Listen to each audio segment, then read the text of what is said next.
very much in favor of the counting of points.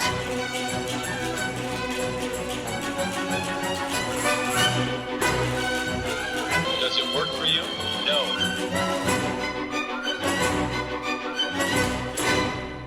Hello, everyone, and welcome to the Run Through the Figure Skating Podcast, where we talk about all the things that make us kiss and make us cry. I'm Adam Rippon. I'm here with not Olympic champion Sarah Hughes, and we are blessed in the presence. So blessed. Yeah, I'm getting emotional about how blessed I'm feeling, because we are with the beloved Doctor of Figure Skating, Jackie Wong. Jackie? I love Doctor of Figure Skating. That's a new one for me. Well, you know, I don't have a medical degree or any degree. Or any kind of degree at all. Right. And so this is it's not a degree, it's a decree. It's a decree. Yes. And I've decreed you a doctor. I appreciate it. And I also appreciate the two of you helping me scratch my podcasting itch because, that after years of weekly podcasts, it's felt a little empty every week, not being able to just like yammer on about figure skating on some audio listening streaming on an audio platform. Yes. And if there's anything we love to do here, it's yammer. So you've come to the right place. And to scratch. If we do anything here, we definitely scratch and we yammer. If there's anything podcast where we scratch and yammer, yes. If there's anything that anybody knows about my crossovers, is that they're scratchy. So that's why we're here to talk about them. Your crossovers specifically, and some other people's crossovers, and there were a lot of crossovers this week at the Grand Prix Final. Oof. Yeah, that was a great segue. Thank you.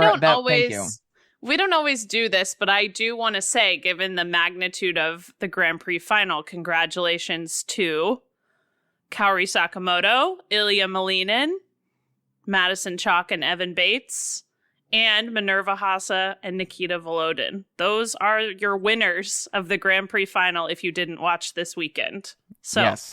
And you know, that's a huge thing that we did is send congratulations. We usually don't. We usually reserve that for, I guess, just the Grand Prix Final. So congratulations to your champions. We honestly usually don't even really set up who won. No. It's a free-for-all. It's like the ice dance warm-up at the... for you, Jackie. Yes. Were you about I like structure. What was the joke you were about to make? Make it. I want to hear I would say the chaos of the podcast is usually like the ice dance warm-up at the Espo Grand Prix. That's right. And you know what? I'm going to say something about the ice dance warm-up at the Grand Prix Final. So because there's 6 teams, they split it up 3-3. Very boring. The warm-up was very boring. And I'm going to tell you what, it looked like 3 first dates. The last minute of that warm-up, 3 first dates, just hand in hand, strolling around the rink. I needed the Hungarian team. I needed the Czech team. I needed a little bit of utter chaos. Hmm. We should hire the Hungarian team to come to every event to just be agents of chaos on the warm-up. Yeah. It's okay. You got the women's event as the agent of chaos in every event. Okay, I think starting with the women would be maybe fine because I think it's the one I'm least excited to talk about, which I feel bad saying. No, I don't think you should feel bad about it. That's factual, I think. Yeah, where are we on this women's event? I gotta say, of the 8 segments of the Grand Prix Final, the women's short program was the hardest for me to get through. I agree. Which is a big thing, right? Especially considering pairs has been also such a crapshoot this year, right. And pairs was decent. I really liked it. It was enjoyable. Yeah. I enjoyed watching the pairs. Yeah, the women. But the women. Yeah. It's like there's so much talent in those 6 skaters, and that was the thing that was sad about it, right? Like I love that Hana Yoshida made a great comeback in the free skate and then won a medal. But like for her to fall out of triple Lutz triple loop, like triple Lutz triple toe, I don't see her do that in practice. Like I just it boggles my mind, right? In a lot of the instances of that, and so that was rough. I mean, both her and Isabeau, had those comebacks, but it was like on the heels of just like an utter disaster in the short. A little bit reminiscent of a few years ago when we had our maternity leave host do similar things at the Grand Prix final and go on and get a medal. Wow. Yeah, He's referring to Ashley Wagner on maternity leave from this podcast, but always in our hearts as a free skate only competitor. Yes. And if you did see that fall at the Grand Prix final that Jackie is referencing, it is a medical miracle that she is pregnant now. Like what the pelvic fall was so much. It's never good when a skater falls, period, but it's really never good when they hold their uterus after a the fall. reproductive organs should be protected. Should be every protected. Every time I think of that fall, I don't have a uterus. Every time I think of that fall, it hurts like every part of me. I know. Like, how do you do that? No, and we're shocked she has a uterus now, and it's obviously working overtime because she is absolutely over her due date at still this point. Pregnant, everyone. Still pregnant. Teaching. Yes, I asked her to stop doing that, and she laughed at me. So stop being pregnant or teaching? Stop teaching on skates. She's making me so scared. I know.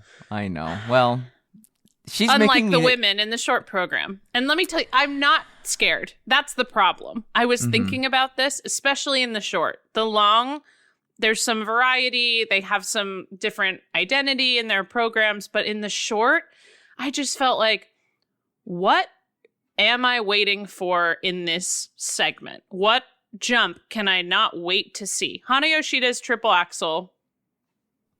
And that's it. I feel like it used to be that I would watch women skating and there would be multiple skaters where I felt like they were challenging themselves either technically or artistically, where I felt nervous to watch. And that is what feels missing in a way to me. Does that make sense? Like, I know we always celebrate watching skaters where you feel comfortable and you don't feel like they're going to fall. So that's not really what I'm talking about. There's like that's like the tension of watching, right? Like I get that when I watch Deanna and Max skate, where it's like they are like, it's not like they're doing anything technically challenging for them, right? Yes. But there's something about the way that they push through everything in that, especially in that free skate where you're just like on the edge of your seat, making sure that they're, doing all the things, right? And I think that might be what you're talking about. Yeah, I just was sitting there during the short program in particular, like, which of these women is challenging themselves technically or doing something different technically? Hana Yoshida, one. The end of the list. That's the end of the list, because the rest of them are doing all the same content. And then I think, well, are any of them pushing themselves artistically in the short program? Not are they? Really? No. I think Hana Yoshida. Yeah. I mean, Hana Yoshida, by the way, badass free skate. Like, I mean, badass both programs. I love both programs. Yeah, but the I mean, the free program skate is a in particular standout for me. I mean, I think she did. I love the free skate. That short program is just so different. Like, I appreciate that. Yeah, I'm not even talking about the material itself. I mean, in this competition in particular, I just felt like she went out with like nerves of steel doing that free skate. Yep. But yeah. Yeah. I mean, the thing about it is I think for the drama of the event, I hope that there will be a skater that will step up that will really start to challenge Kaori, because Kaori brings so much to the table. And I think that if you think that she's impressive when you watch her on TV, it's even more shocking in person because you see the speed, you see how big the jumps are. But on the performance side of it, she's very cute. She's very cheeky, but she's not the best like performer I've ever seen in my life. I wish there was like somebody else who was just kind of that there'd be a little bit more on the edge for me as a viewer to watch. It just feels like at this point she's so far and above, and I'm like, there definitely could be somebody that would challenge her. It's boring. And I have to think it starts to be, I mean, maybe doesn't get boring to win easily, but I mean, she's outclassing them in every possible way. It's like watching a new event start when she goes out as the last skater. Yeah. And I mean, this is me. I'm still bedazzled by New Jersey that like, even if like Ava Ziegler was there, for instance, there's somebody who's skating just not as naming fast. Names, but not, for instance, not naming names, but like there'd be somebody skating Ava just Ziegler as was fast. If There'd be Ava somebody Ziegler, jumping just as big. It would just give me a little like variation, not to name any names or states or training sites.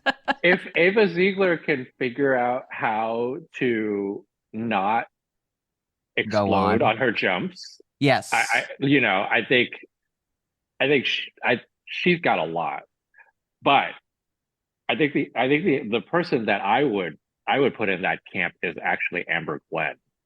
Mm-hmm. Yeah, totally. Which is why Amber is so frustrating. Right. And like again, I mean, we're not talking about Grand Prix Final anymore, but like Golden Spin, yes, she goes out and lands a triple axel. Yes, does a great first half of the program and looked like it was fine because her stout count was fine. She hates that jump. Mm-hmm. And then it was like in her mind, like in the middle, it was very.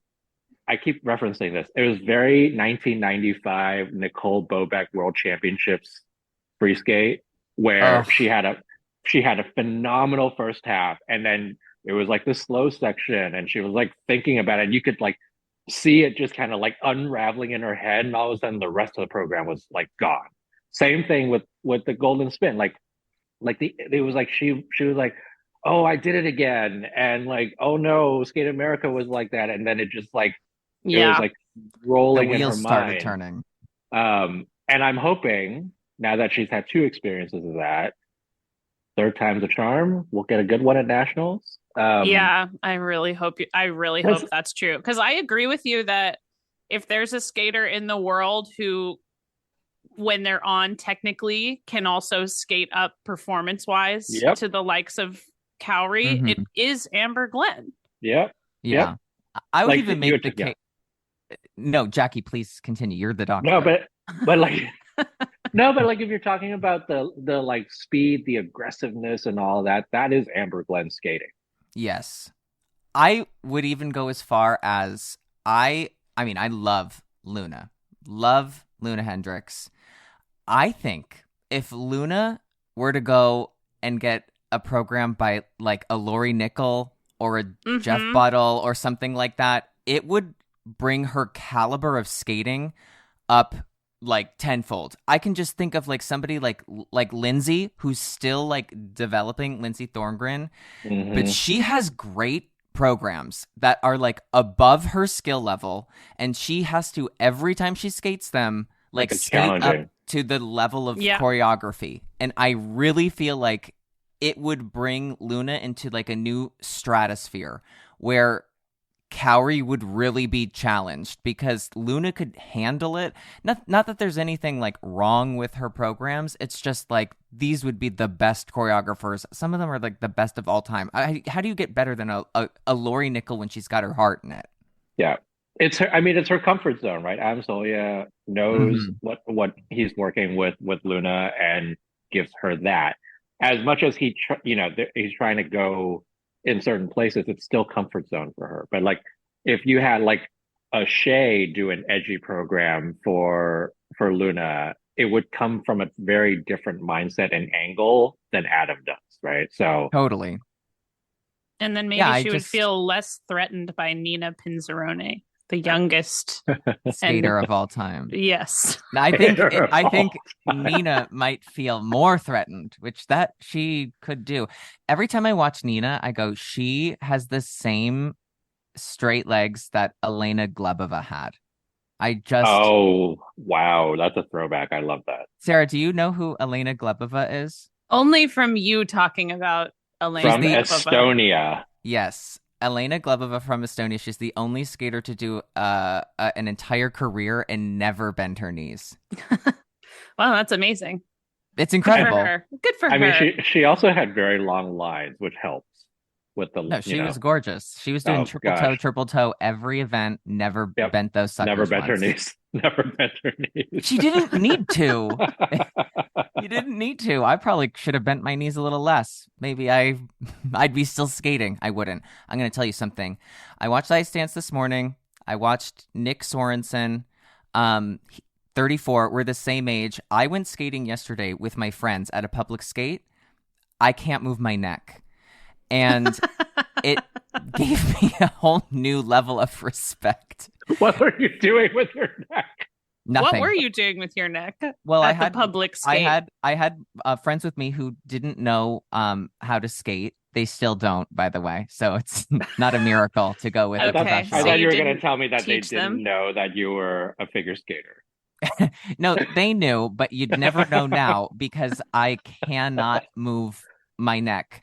And I don't know what happened. And I just was like, God, how does that happen? And then I was watching the Ice Dance this morning as a refresher. I texted Sarah and was like, I needed to start my day with fear, Lila Fear. And I went, okay, now I can't move. So now I have a whole new level of respect of skating in your 30s. Not that I was like poo-pooing it, but now I'm like, oh my God, you guys are quite amazing. I probably should have done a neck roll before I went out there. A complete tangent on this whole thing. I want to know, Adam. Yes. If and when we are ever going to see the Diamonds short program with your voice singing it. I mean, I have like clips on my phone from when I practiced it. I'll send it to you specifically and privately. Not that I'm hiding it. It's just I don't know like why I'd be like, no, but it will lose its value if it's a collector's item. Yeah. It's a collector's item. I love it. Yes. Oh, this is run but through see, fans. This is what we're missing a little bit. Not speaking to like of collector's items. Yes. Go on. Decent pair lifts. Collector's item at this point. There were many of them at this event. I don't agree with that. Really? I felt like regularly nervous in the pairs free skate. I think that's a healthy mindset. Yeah, it doesn't mean, Jackie, that they were all bad. No, you're but right. I felt regularly nervous. Well, I mean, Nikita Volodin not having trained for the past 2 weeks also didn't help the nervousness. Right. But there were a couple of them that came down early. So since Peacock has decided that we are only allowed to watch 2 days after the event, not 3. 3 would be that would be an unforgivable sin if you were to watch figure skating 3 days after, because the world moves so fast that skating changes in 3 days. So it's just out with the old. It's irrelevant to watch it 3 days after. Because of that, I did not watch the pairs free. I did watch the short, and my comment on the pairs event is that when I watch like Deanna and Max, and when I watch the Italians, I get this sense of I'm just really sucked into their performance in the same way that I'm not sucked into Haza and Volodin yet. And I understand, like I that is understand. Interesting. Am I the only one of 3 here that's not totally bought in yet? I get it, and I like them, and I think they're great. I'm not totally bought in either, but I do think that there is something about them that is it doesn't feel like they are skating for the first season together. No, it feels like there's still a lot more potential. Like they're not near their ceiling. Like there's sometimes when you watch a new pair in their first season and you're like, you're going to peak this season because that's your ceiling and you've gotten there already. Like, I don't think that's the case for them. But I think, yeah, I sort of agree with you on that. But I do like I like watching them skate. I like watching them too, and I think that's totally it. That I feel like that I can see them getting much better and developing a lot more together. And I think that I don't know, there's just a little bit more of like a connection between, and obviously if they've skated longer together, between like Deanna and Max and Conti and Machi. But what I think Minerva and Nikita are doing well, and something I wrote down for them during this short program, is little details.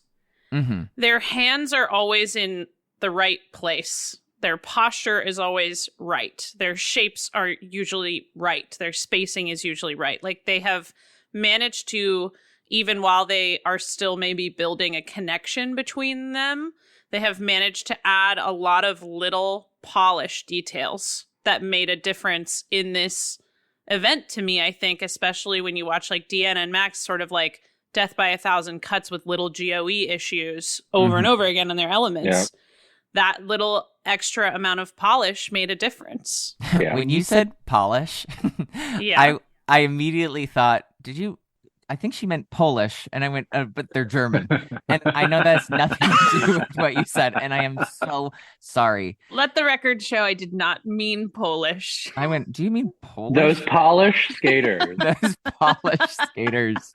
I love Yeah, Poland. and I mean that they really do give us those really beautiful, like, those throws that, like, when they land, it just feels like a pin drop, and she just floats The floats on. twist is very light. Very Very light light, catch. yeah. It's just so interesting because I you can't help but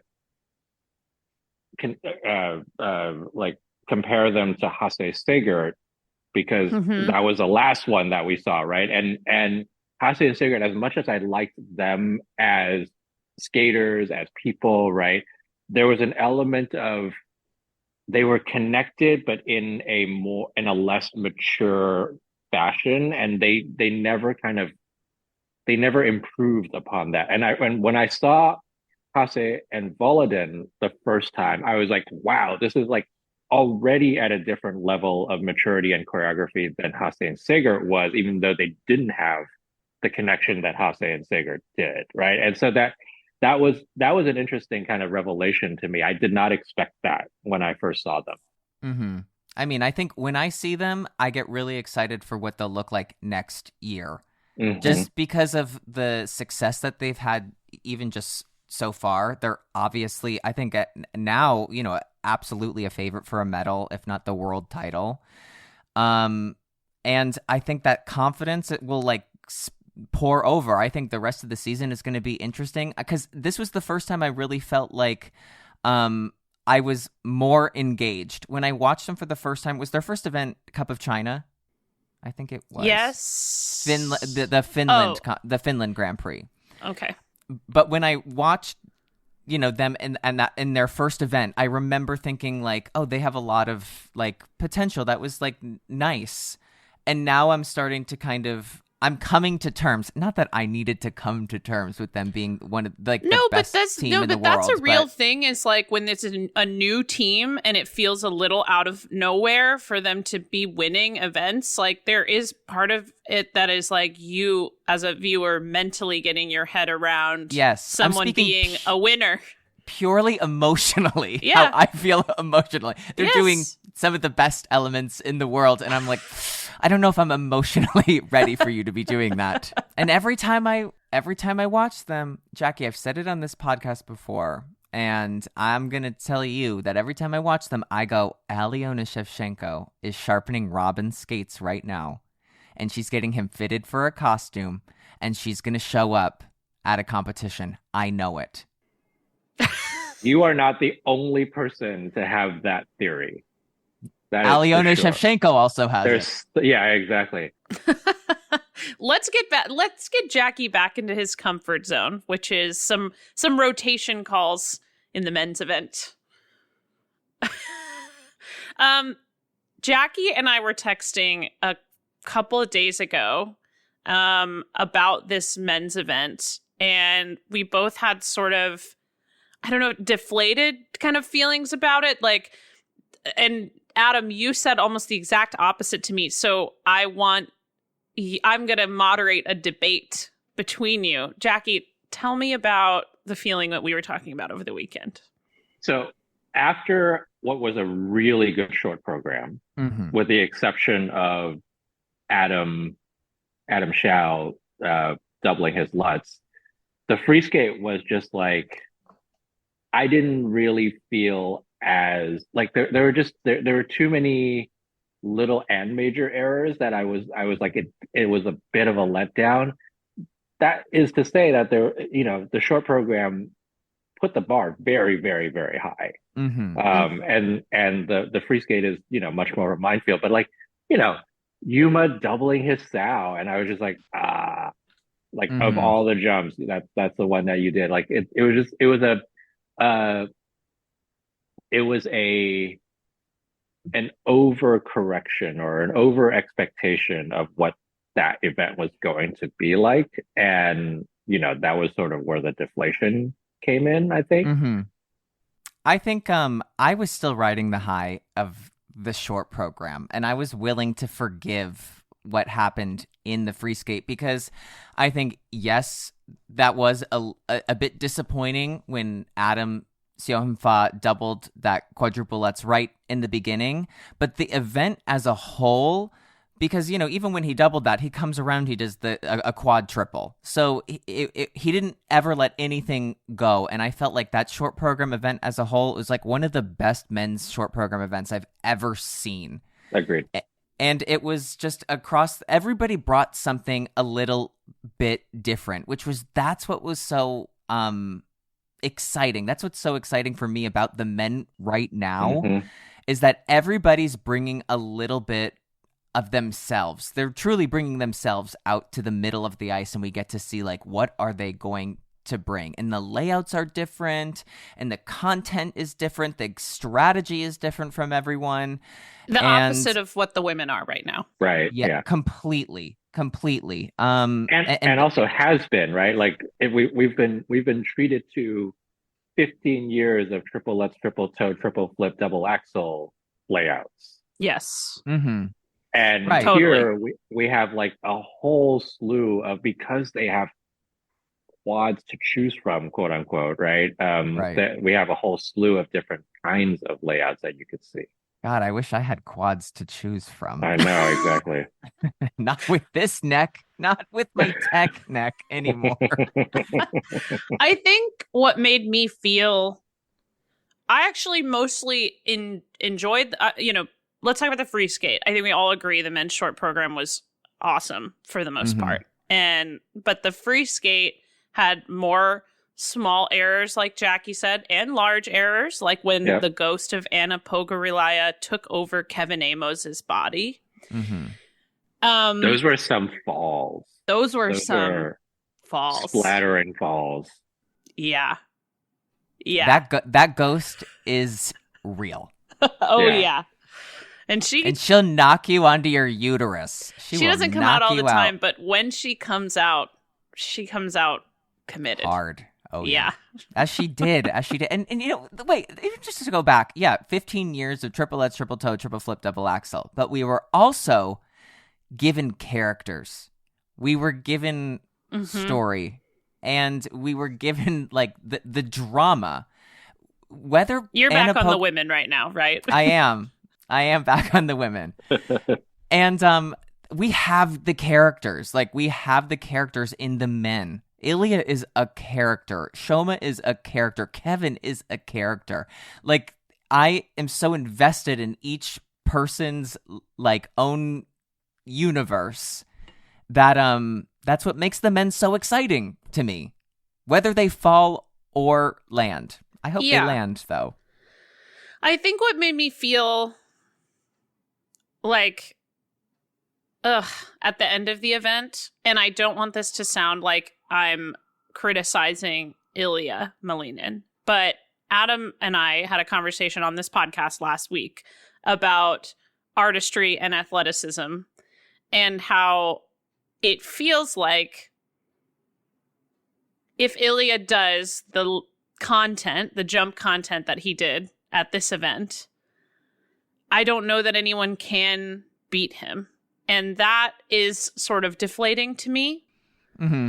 Because then what is the incentive to push yourself artistically? And the programs that I was most moved by in the men's free skate were Yuma's and Shoma's, probably. Mm-hmm.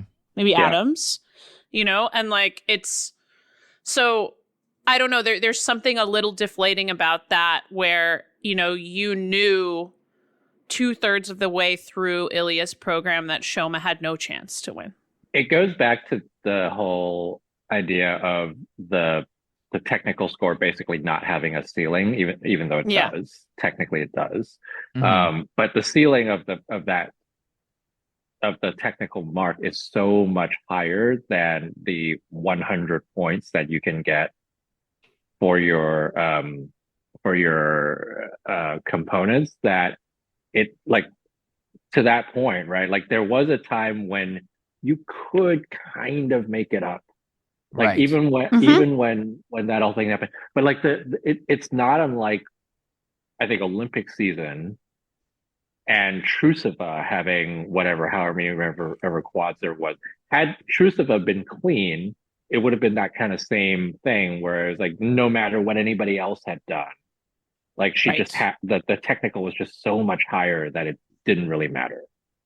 Right. And to feel like it doesn't really matter Yeah. what you do doesn't feel good to me as a viewer. It's still a big if, right?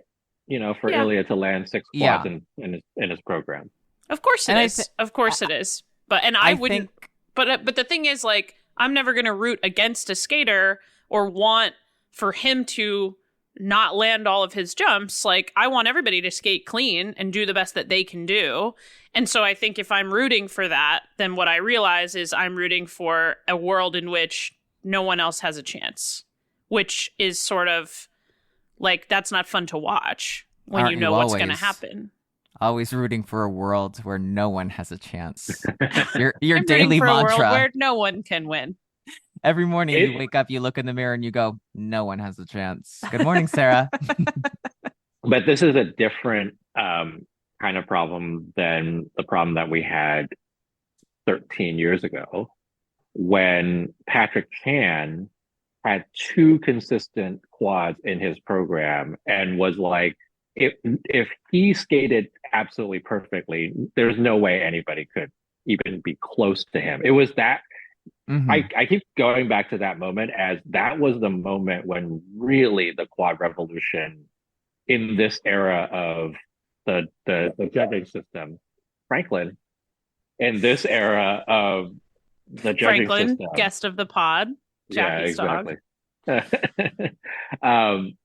That was when the quads really started, was when people were like, wait, I can't actually beat Patrick Chan unless I have at least one consistent quad. So it's his Because fault. he was doing 2. It was his fault. That was the original impetus for the quad race, I think. But it was a different one, right? It was a different one because before Patrick Chan, it was very much of you either had the quads and very little artistic, or you had the artistic and lots of quads, right? Or whatever, one quad. And that was the difference. This time around, right, it is, there's lots of quads, right? And the artistry isn't quite there yet. That is to say, Ilya has done quite a bit to kind of push himself further in that. But to your point around, choreography actually pushing someone, I do think that has been a challenge for him. Yeah, I agree. But I think, you feel that when you're watching, right? So these programs for Ilya do feel like they push him artistically, which I think is great. This is the year of like growth, right? So you see him, I was thinking, especially like in the short where he was in between a couple skaters, where he didn't go last. the direct comparison of him in non-jumping elements, all of it looks harder. It just looks harder for him. It looks like he's trying because he is. He's working on it and like he's stretching his ability.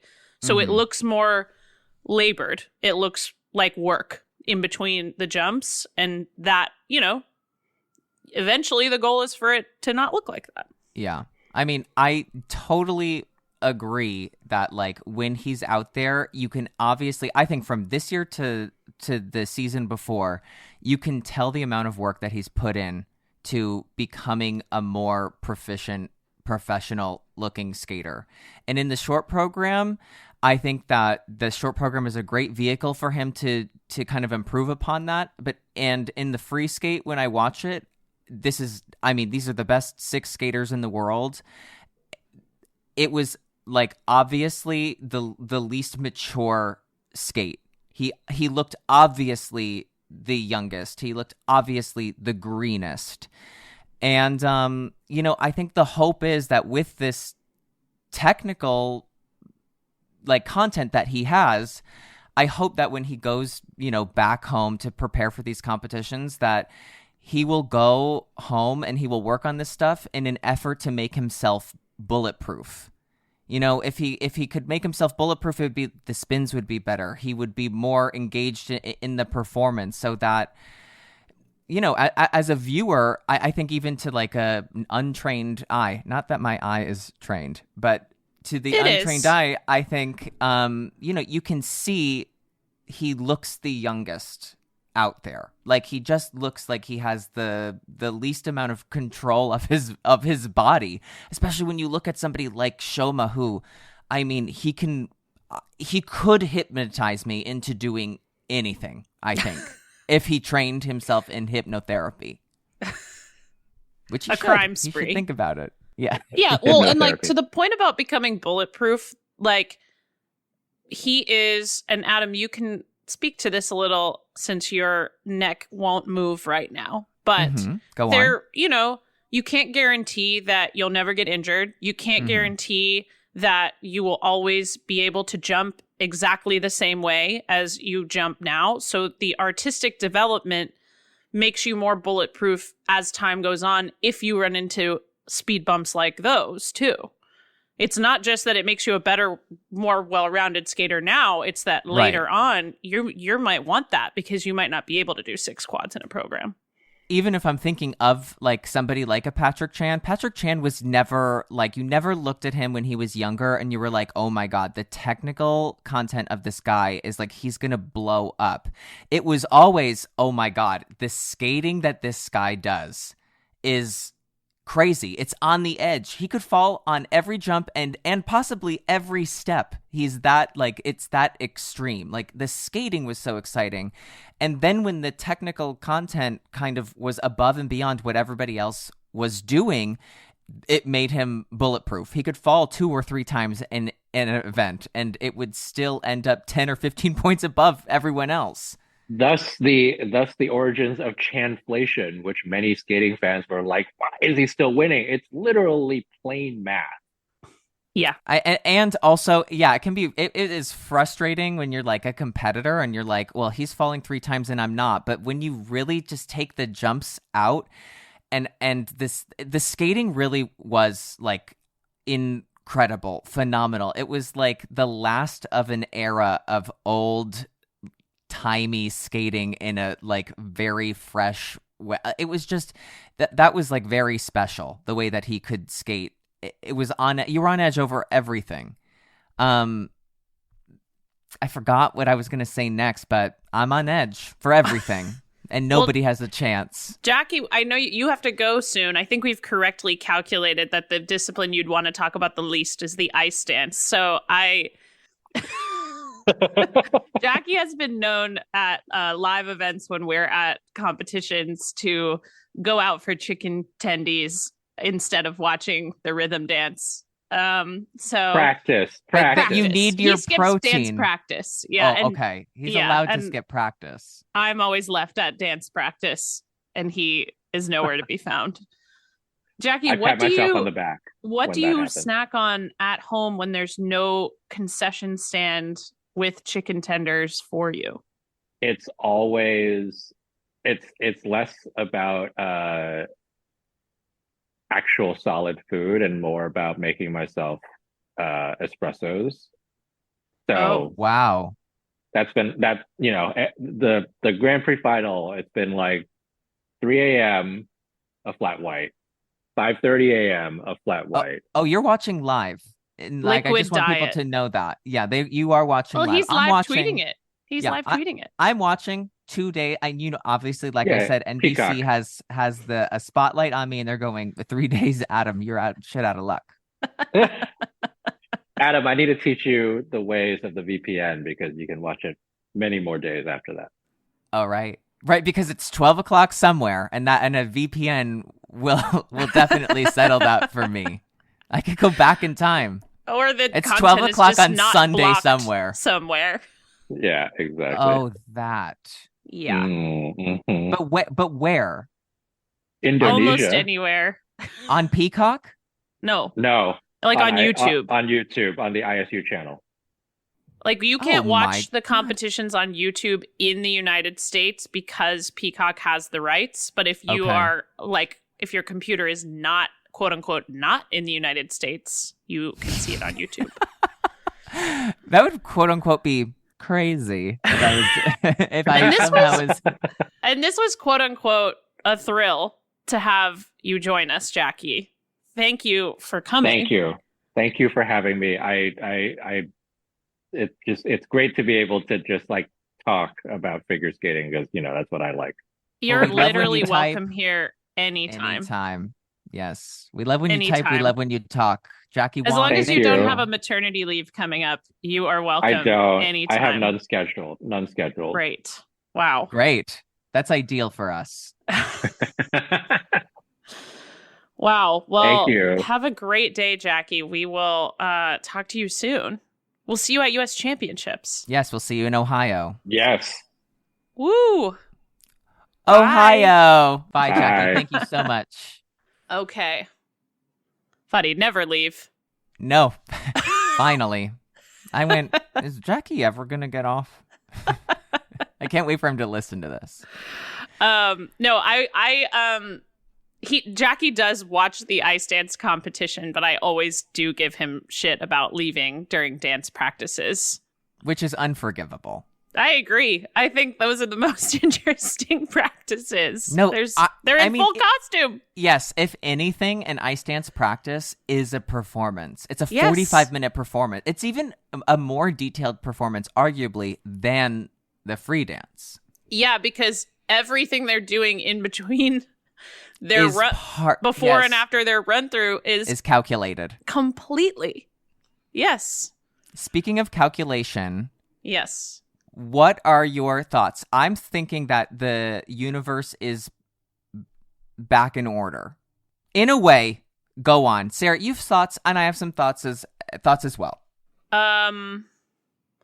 First of all, we can't ignore that part of the reason the standings ended up as they did is because all three teams in the first group of the rhythm dance had twizzle problems. Mm-hmm. So they were immediately in a technical hole. But I think just based on the way that the free dance was scored, this is where they were going to end up anyway. Yeah, agreed. I feel like I loved watching the rhythm dance. I was full of appreciation for kind of like what you said about the men, where I was like, wow, it's so nice to just have 6 teams here who all have a unique identity on the ice and a unique style instead of us watching 6 teams do their best impression of Papadakis and Cicerone, which is what I feel like we were watching for several years. Mm-hmm. And we didn't need to watch people do an impression of them because they were there and they were doing the best impression of themselves. Of themselves, yes. Yeah. And which it's really impressive when you can impress yourself. Yeah, it just kind of feels like, we've rounded that corner a little bit, where people are not trying to be one thing and leaning into what works for them, which is so much better. Totally. So that was great. Like even and saying that in the rhythm dance is even more remarkable because they all have to do roughly the same thing, you know? Mhm. And even in that, they're all doing something that feels really different. So I think that just what's so fun about the Grand Prix final is that you get to watch. It's a saturated event of like that. This is it. It's just these 6 people, and you watch them all back to back to back. And I mean, throughout the whole event, I really was like, this is really exciting. This is By the way, really fun. I wanted to ask you, like, describe the vibe of a Grand Prix final, because I think we saw the result of some nerves, not just in the rhythm dance with the Twizzles, but the men looked nervous to me in several cases. Obviously, you know, Isabeau Levito had a really rough short program. You know, Jackie mentioned Hana Yoshida make it, like, you know, a lot of people making uncharacteristic errors. Tell me about the pressure cooker of the Grand Prix final. I would love to tell you about the Grand Prix final because it is a bizarre event. It's absolutely bizarre. Yes, you will encounter these skaters at the World Championships and you will compete against them, and you know, the theme of any competition is that you go out there, you do your best, you have no idea. I mean, if you fall down 3 times, everybody else could fall down 8 times and you could win. Like, that's the idea that you have to go in with as a competitor. You have no idea what anybody else is going to do. You just have to do your best. I can tell you that, like, at my first Grand Prix final that I ever went to, it was such a bizarre competition to be a part of, because for me specifically, I was going into this Grand Prix final and I was just looking around and was like, it would be kind of shocking if I could get 5th, to be totally like honest. Like, it would be it would be a huge upset if I were to get 5th. And so the whole event, I'm at the Grand Prix final. It's the best 6 skaters in the world. I'm at the Grand Prix final. That's also how Isabeau Levito felt this week. It would be kind of shocking for me to get 5th. And yes, then she did get 5th. And then it's weird. It's this weird sort of mind. Shock. Yes. It's this really weird mindset that, like, when I was at my first Grand Prix final, I just was like, I could kind of do whatever and I'm still gonna get last. And it affected the way that I would attack that program. I felt like, am I out of place here? I should just focus on what I'm doing. It's just like an exhibition. Like, that's all I'm doing. I'm just going out here. I'm just performing. Let everybody else be nervous. But it was still just like, I know that whatever I'll do, it'll just be last place. And in my first final, I skated like that. I skated like that was my mentality. And the ironic part about it is that if I had just done a little bit better, there were a few skaters in front of me who did really poorly. Like, they did a lot worse than they thought they were going to do. And if I just skated okay, I probably would have been 5th or 4th if I skated well. But it was just like, I could just tell. It was just this weird mindset that when you're at a world championship, there's such a variation of where you could finish, and to get 6th at the World Championships is a huge accomplishment. There's you know, it's everybody, but when it's so saturated, the mindset is so different, especially, like, you know, for somebody like Kevin, for instance, where it was like, if everybody skates their best, technically he's just going to get edged out. Yeah. And I think, like, when I was at my second final, it was different because it was me and Jason, and I knew that me and Jason were, like, really neck and neck throughout that whole season. So I felt like, hey, I have my little bit of battle between somebody, and it could go either way.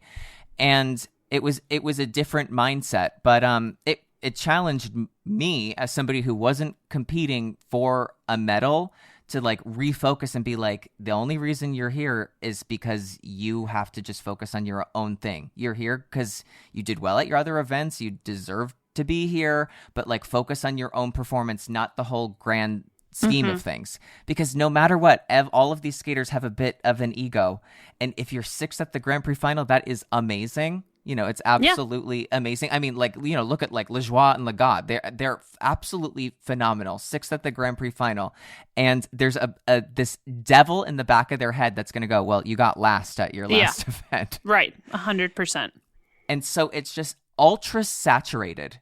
And that's the craziness about it, that like the stakes feel so unbelievably high. Yes, it's so crazy to be competing at a world championships, but the stakes are like you could be first or last. Yeah. And it's just that devil in the back of your head reminding you like you could get last. And the stakes are higher in ice dance.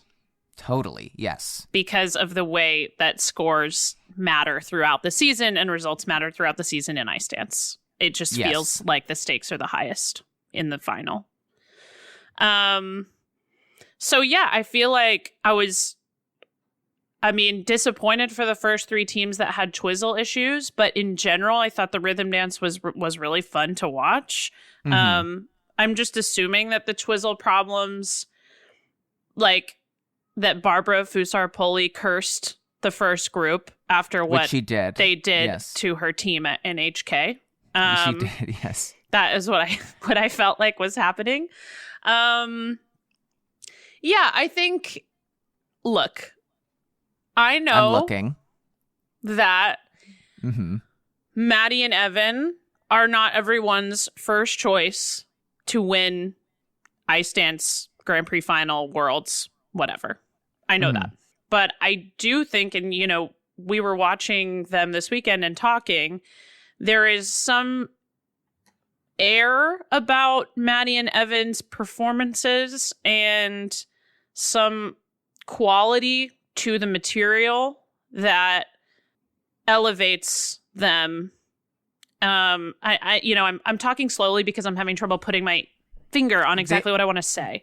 There is no pressure of expectation that they're putting on themselves anymore. They're already world champions.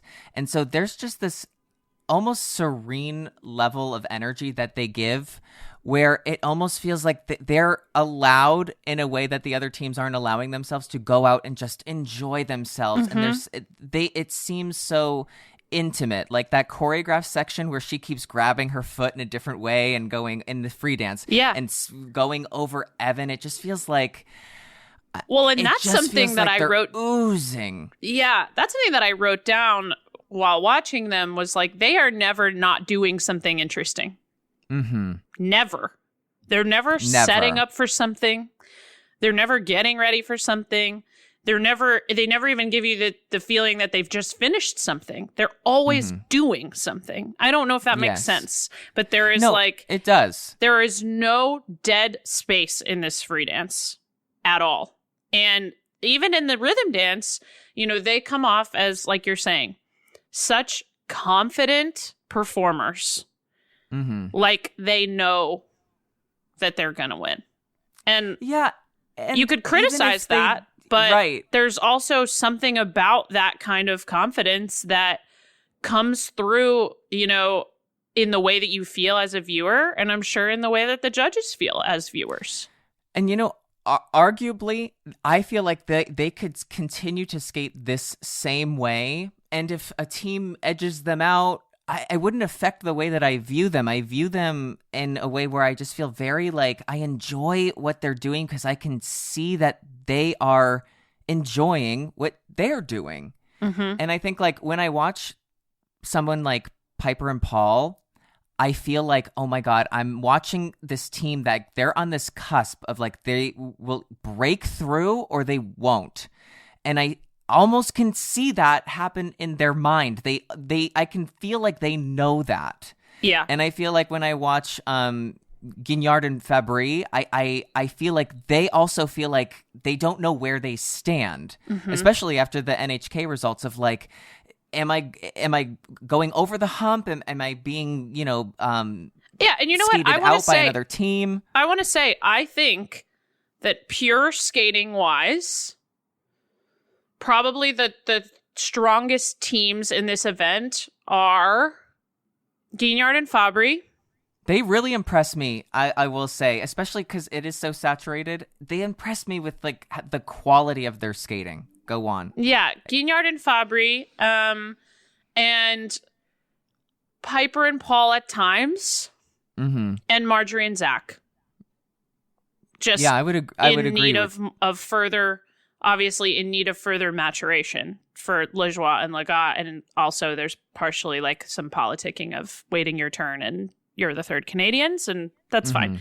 But I think what we're talking about, and like, you know, in ice dance in particular, there's something to being the very best skaters foundationally, but there's something else to being great performers, and there's something else to having great material. And you need all three working together in perfect unison to be the best.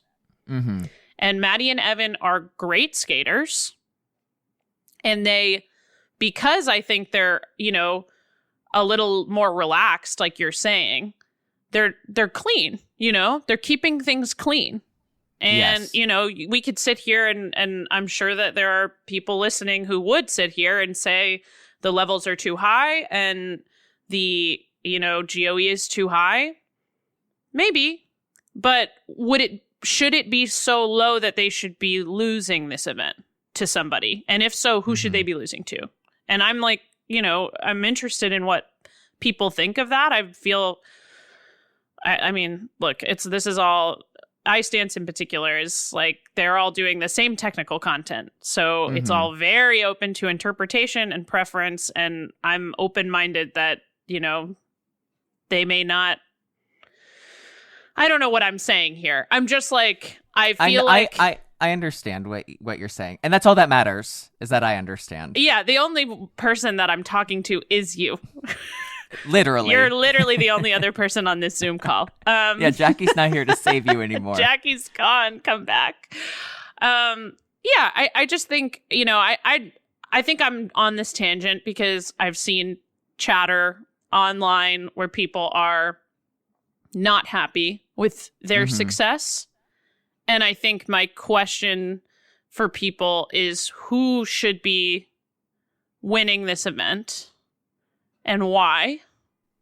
And I don't know how to answer that, if not them. I think they, you know, without being the very best in every category, have the best balance of all the categories. Yes. Okay. I will say that I think what Evan and Maddie are bringing to the table and the energy and I think that like when we're talking about people skating to like the very best of their ability, I think in this season, this is some of the best material Maddie and Evan have ever had. This is some of their best stuff. They're finding a niche of which Maddie not only looks gorgeous, but like Evan is also highlighted in a way where it's like it really feels like this is the truest version of them. And if I'm being honest, when I watch this whole event, I feel like the program that is teetering on becoming a masterpiece, for me, it's the Piper and Paul free dance. Wuthering Heights. Yes, like that has the potential for me to be like a masterpiece. It's a great program. I think they were a little bit tight this weekend, and it wasn't their best performance of it. Yes. But it is, yeah, I think that program is really stunning. I agree with you. And I actually, by the way, the Theory of Everything Italian free dance grew on me at this event too. I thought this was one of their best performances of that, if not their best performance of the season of that program, which, you know, those two teams have been really close all season in scoring, and I could have gone either way, but I think the Italians skated with a little more freedom yeah, in the freedom dance. And the freedom dance, the freedom dance section. Like that, it makes a difference, the way that it feels. We talked about this last week, the way that you can be too rehearsed, the way viewers need that tension of like, you know, watching Adam Xiao-Imfa do his short program step sequence where you feel like he could literally fall at any time because he's so like On the edge. He's Yes. on the edge. Completely on the edge. And I think the Italians did more of that this weekend than Piper and Paul did, and that gave them a slight edge. Yes, because I think that sometimes Piper and Paul, when they, like I said, I think this free dance, if they continue to develop it and they can feel more confident and just pushing the edge a bit, it's like it could be a masterpiece. There's so many moments where I'm taken by surprise, even if I've watched it over and over. And I think right now, this is spoken from somebody who has literally no idea what they're talking about in ice dance. Okay, but That's not true. I mean, you and me both. Neither of us have ever ice danced. Let the No. record show. but Our I takes know come from a complete place of nowhere. viewer strategy. And I can tell you as a viewer strategy, what would make this free dance better? I think at this point, a new rhythm dance. Because I think that they've been like scorned twice. Yeah. I think at the Grand Prix where they lost to Lejoie and Legat in the rhythm dance, you know, yes, they made a mistake, but if you are competing for a world title and you have the third team from your country beating you out in a rhythm dance, that shouldn't be enough for them to edge you out. You should still be able to have that space to make a mistake. And Piper and Paul are not afraid to do some of the craziest themes, craziest costumes. And it's I their think best that, quality. and It's what this makes them unique. Yes, it's in their They're wheelhouse fearless. to do the wildest 80s themed rhythm dance. Yes. To just push it to the max. And it's this kind of like adult contemporary rhythm feeling program. And I think at this point, you know, that they've skated it and they are third here, I think it would be the rhythm dance that would then all of a sudden, in my mind, and if I think of like the judges, that if they had that rhythm dance that was just a bit better, they would reap the benefits of that in the free dance. Yeah. Does that make sense? Yeah. I'm speaking No, completely. like theory. No, I completely agree. Like, you know, I keep saying this, but ice dance it's different than the other disciplines. Like the feeling that you carry from event to event matters. The program, even from program to program, like you're saying, right? From how you did yesterday, like that matters. The feeling that you left in the building yesterday when you go out for your free dance. Whereas like that doesn't happen as much in singles and pairs. Mm-hmm. So yeah, I totally get what you're saying. I totally get what you're saying. With the Maddie and Evan, if they were to do the rhythm dance into the free dance, it almost kind of feels like they're just doing one like this. They found a theme. They found something that just kind of works for them. It just feels like one carries into the other.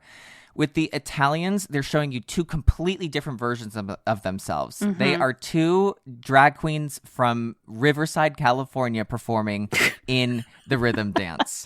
They are performing Trinity K. By the way, Bonet. whenever I hear I Need a Hero, I'm literally only seeing Shrek 2 in my head. When I'm seeing it, I'm seeing Amani Dupree dropping from the ceiling of some dive bar in Corona.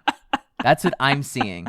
And she's wearing the same costume that Charlene and Marco are wearing. I did write down for the rhythm dance, like what a relief it is that all 6 of these teams have like a unique identity, ...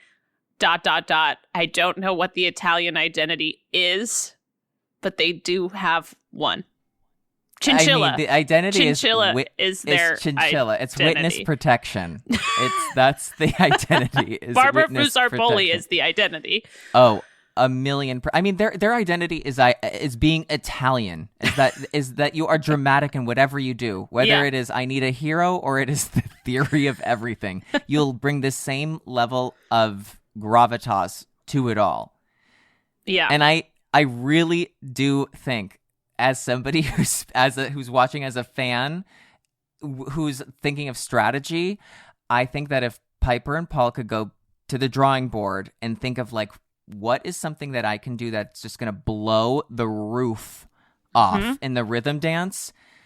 If they were to place higher in the rhythm dance, that sets them up to place higher in the free dance. It's just that it's like that mindset that the judges get put into of like, okay, this is, you know, you're watching them in reverse order. It's just, it's unjust, actually.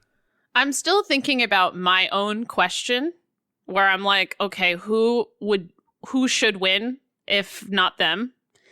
And you're going to laugh at me. I keep thinking Lejoie and Lega. And I'm not saying they should win this event this weekend, but I can't get over how high I think their ceiling is. I mean, yes, and how good they are now. Their free dance moves me more than any of the other 5. And it's just like a beautiful piece of piano by I think it's a local artist. I want to say it's a Canadian artist of some kind that they chose specifically. And it's just, I think it's stunning. And I love watching them skate. I don't know that Thriller is the perfect fit for them in the rhythm dance. Like, and they're young, and I think they're finding their way to like the right combination of material and the stuff that works for them. But God, I love watching them skate. I mean, I think they're phenomenal. But if I really think of like, if not Maddie and Evan, then who?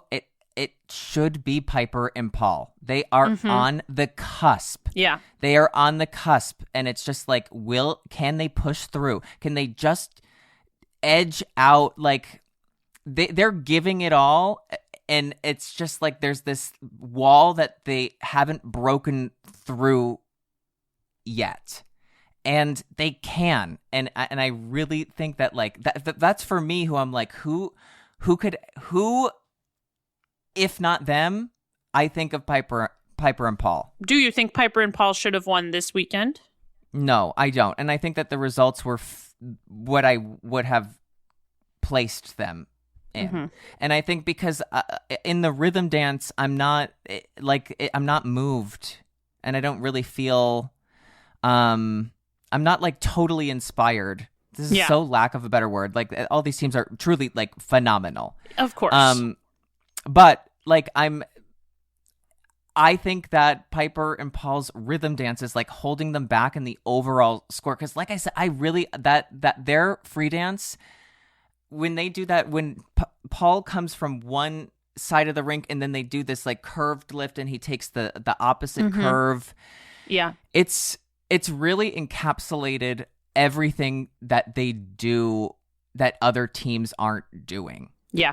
And so they have got the tools, and I think that it would be a really interesting competition to see them try to edge each other out. Yeah, yeah, and I mean they should have a little more benefit at a Canadian Worlds later this season.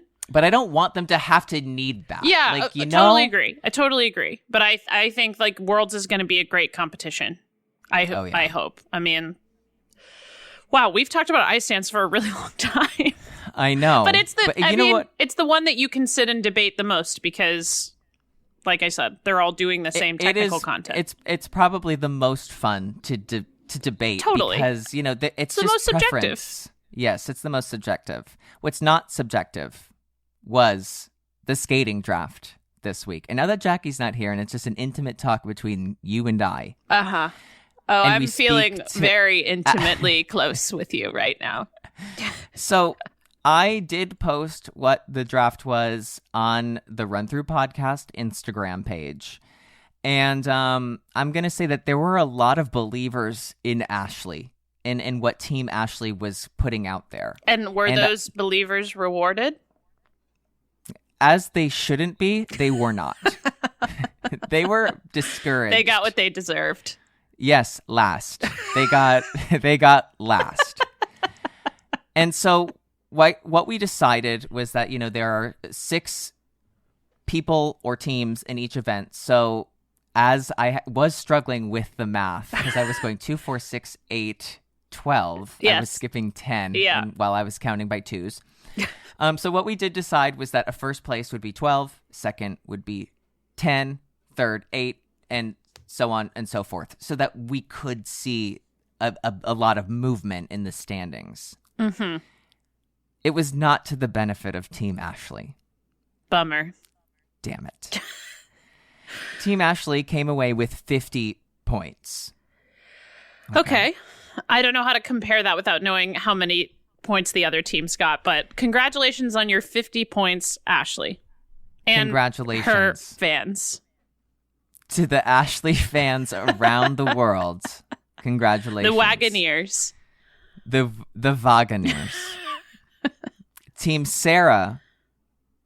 Now, Team Sarah had a last-minute replacement. She lost her pair team. Yes, she I had was Haka and gifted. Kunkel, and they withdrew, and Pavlova and Sviatchenko replaced them. Which is a gift. She is. I love them. I know. Yes. I mean, I don't. They have some room to grow, but I love her. Yeah. And I say that they are a gift in the sense that she's a diva. You know it. I know it. She's a phenomenal. She's a character. Now, did that help? Kinda. 56 points. Oh no, that's not that many more than Team Ashley. No, technically it's 6 extra. Oh, okay. Now, Team Adam. Boo. Well, that's not what everybody said. Team Adam. I don't like really the way you're helped- winding up to this. What really helped Team Adam was the ice dance. Because on Team Adam was Chalk and Bates and Gignard and Fabry. Wow. So we came away from the ice dance with 22 points, which is the most you can get in one event. Yeah. Wow. And that did help us secure first place in the draft at 62 points. Damn. A clear 12 points. Congratulations, Team Ashley. Team Adam. Does that mean that you got first in the season-long Grand Prix draft and I got second and Ashley got last? That would Yes. be the case. Yes, that would be the case. Wow. All So right. the overall draft for the Congratulations. Grand Prix series, thank you so much. The overall draft was Adam at 356, Sarah at 341 points, and Team Ashley, it really does look quite dramatic on the graph, at 322 points. The and number we will 322, post that graph for drama. absolutely. Oh yeah. Yeah. The number 322 isn't fitting in the size of the bar of what it is. No. Yeah. Oh, we need to rescale the graph. It's real. It's true to size, which is scary. But yeah, I think at this point we really not on the podcast, but in the behind the scenes, as you might say, we need to think of how we will do the rest of the season. Yeah. Because that will. I mean, if there are enough, we should do. I think like maybe 3 single skaters of men and women to dance. Yeah, to I think we can have some pairs. fun with this when we get to. I mean, you and I are going to U.S. championships, like so we will definitely have some fun with that. Yes, and I think the championship events.